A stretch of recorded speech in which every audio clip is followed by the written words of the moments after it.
Halo Engineers, bagi nama saya Arya, dan ini adalah Oppo Reno 14 F5G setelah 1 bulan. Ya, kita kenal Oppo Reno yang ada huruf F-nya ini sebagai versi hematnya Oppo Reno series.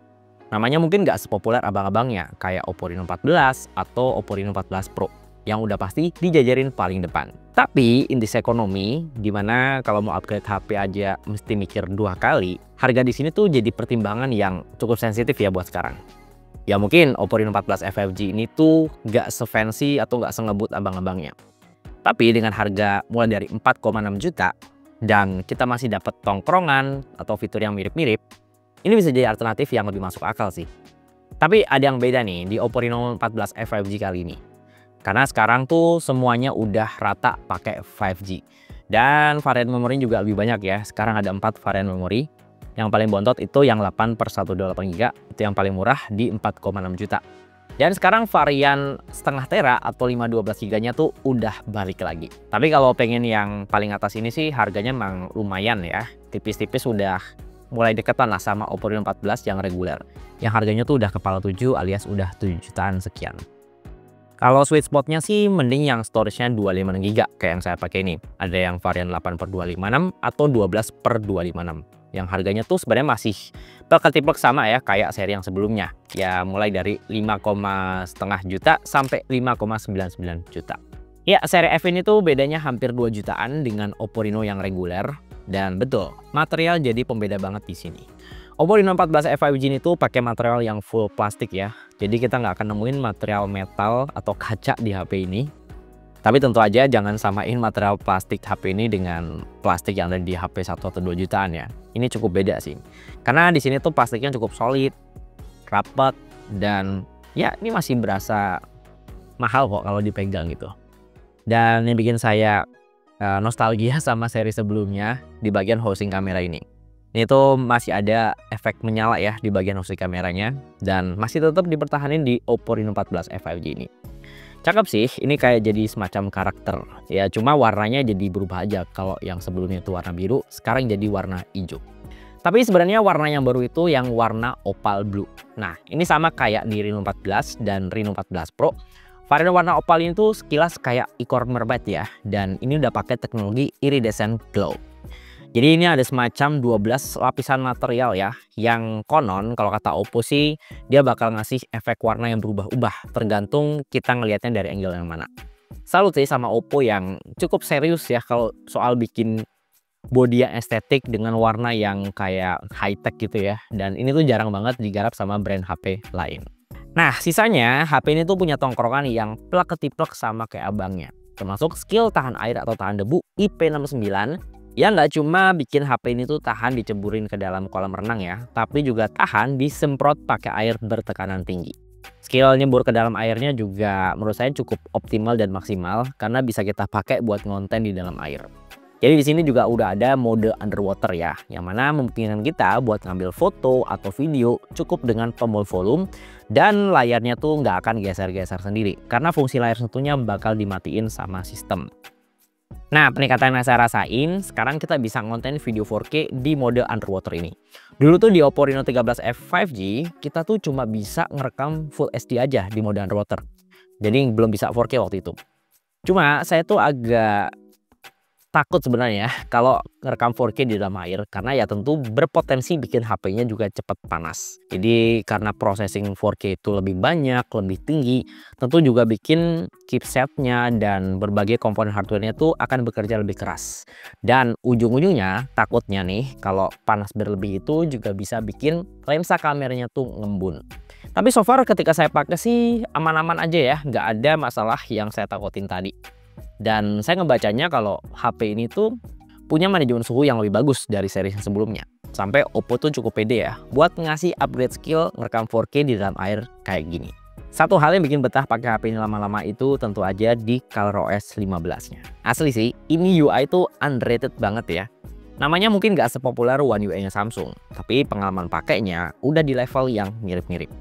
Animasi ColorOS 15 tuh sedep banget. Buka tutup aplikasi, pindah-pindah menu, kayak nggak ada lag sama sekali ya.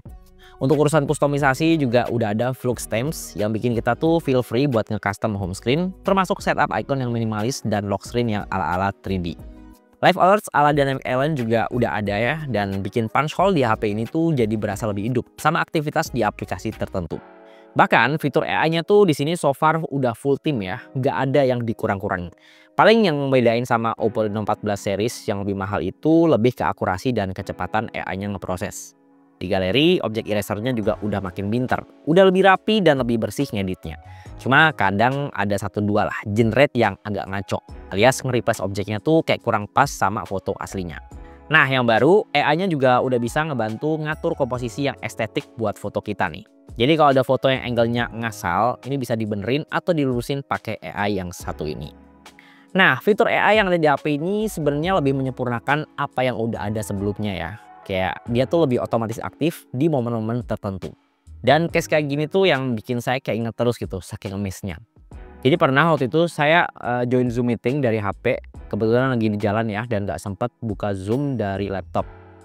Jadi pas saya join Zoom, tiba-tiba ada satu AI yang otomatis aktif nih, dan dia tuh minta persetujuan buat ngerekam rapatnya. Kelar Zoom meeting, AI-nya tuh langsung ngeproses gitu ya di background, dan kita langsung diarahin ke notes. Dan di situ pas kita buka notes, udah ada ringkasan atau summary-nya poin per poin. Dan ini tuh cakep banget sih. Fitur-fitur yang jalan otomatis kayak gini sih jelas ngebantu kita-kita ya yang kadang tuh suka lupa nyatet, lupa ngerekam.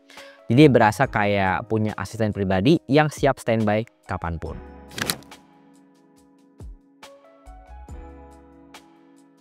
Terus kalau dipakai buat konten, Oppo Reno 14 5G ini tuh ngandelin triple kamera belakang ya, yang bisa saya bilang oke lah di harga segini. Di sini kamera utamanya 50 megapiksel, udah pakai sensor Sony dan ditemenin ultrawide 8 megapiksel dan kamera makro 2 megapiksel. Buat foto-foto nyantai di luar ruangan, warnanya sih kalau saya lihat ini cukup hidup ya, tapi nggak sampai yang over gitu.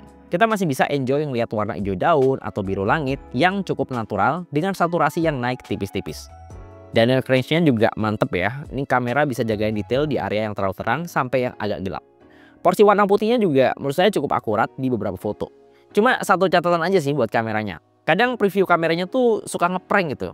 Pas ngeliat di preview kok kayak kurang detail dan warnanya juga agak kurang gitu ya. Pas ngeliat hasil akhirnya ya kelihatannya bagus-bagus aja sih. Nah, selain kamera utamanya, di sini saya juga ngambil beberapa sampel foto di kamera ultrawide-nya, kamera selfie, dan juga pas pakai mode malam.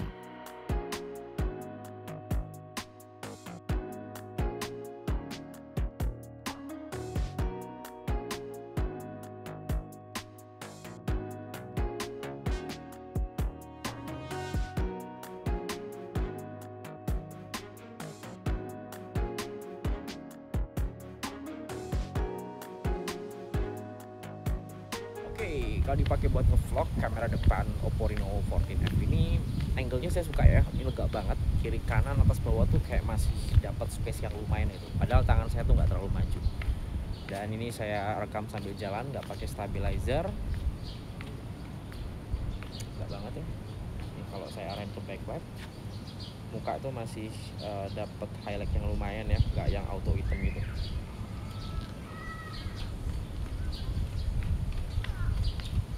Kalau untuk mikrofon gimana nih? Suara saya udah cukup jelas kedengeran atau masih ada suara kresek-kreseknya? Coba komen di bawah. By the way, ini lagi menggunakan Oppo Reno 14F 5G dengan resolusi 4K 30 fps tanpa gimbal maupun alat stabilizer lainnya, serta mic yang langsung dari HP-nya tanpa alat apapun. Kalau dilihat di monitor sih stabil ya.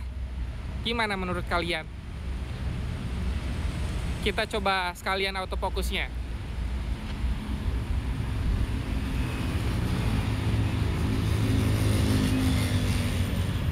Tapi kalau pengen pakai lensa ultrawide-nya kita harus nurunin resolusinya ya ke Full HD 30 fps karena memang resolusinya mentok segitu aja. Dan ini angle-nya juga berasa lega banget ya untuk ultrawide ini. So far sih kalau saya lihat di preview nih cukup stabil.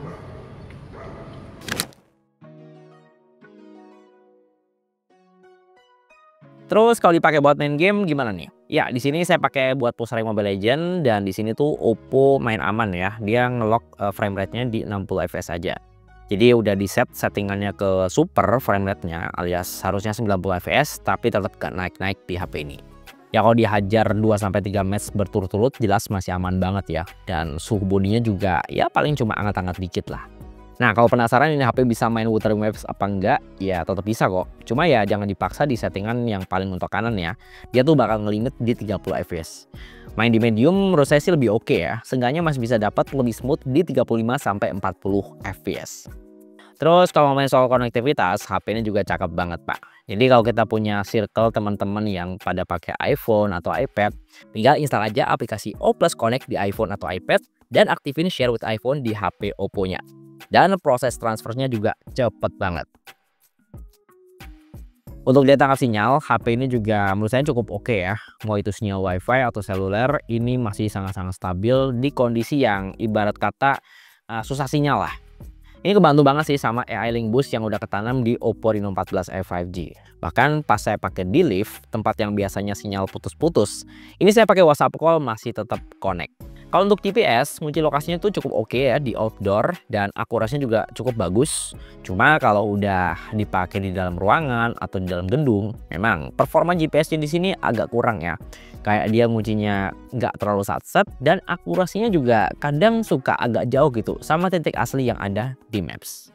Terus kalau untuk daya tahan baterai, HP ini punya performa yang bisa dibilang cukup badak ya. Kapasitasnya emang naik sih dari 5.800 mAh, sekarang udah 6.000 mAh. Tapi di sini tuh nggak nambah tebel, nggak nambah berat HP ini sama sekali. Untuk konsumsi baterai per aplikasi juga saya rasain ini HP tuh irit banget ya. Mau kita pakai buat maraton streaming, mabar, ngonten, ngezoom, nggak seboros HP-HP lain dengan kapasitas baterai serupa. Kalau untuk charger bawaan ini masih sama ya, 45 watt super VOOC. Ini ngecas setengah jam, kita tinggal beli lunch bentar di luar. Baterainya tuh udah keisi setengahnya alias 50%. Dan kalau pengen sampai benar-benar full, untuk baterai segede ini sih hitungannya masih cukup satset ya. Alias nggak nyampe 1,5 jam, baterainya udah penuh lagi. Oke, jadi kesimpulannya, Oppo Reno 14 5G ini udah oke banget ya buat kita-kita yang pengen punya HP dengan kamera dan fitur AI yang memadai buat konten. Dan ini udah aman banget ya buat dipakai harian di segala kondisi karena ini HP udah ngantongin sertifikasi IP69.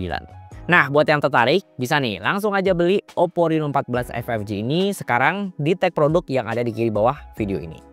Oke, terima kasih udah nonton video ini sampai selesai dan semoga video ini bisa ngasih referensi ya, terutama buat kita-kita yang masih penasaran sama Oppo Reno 14 5G ini.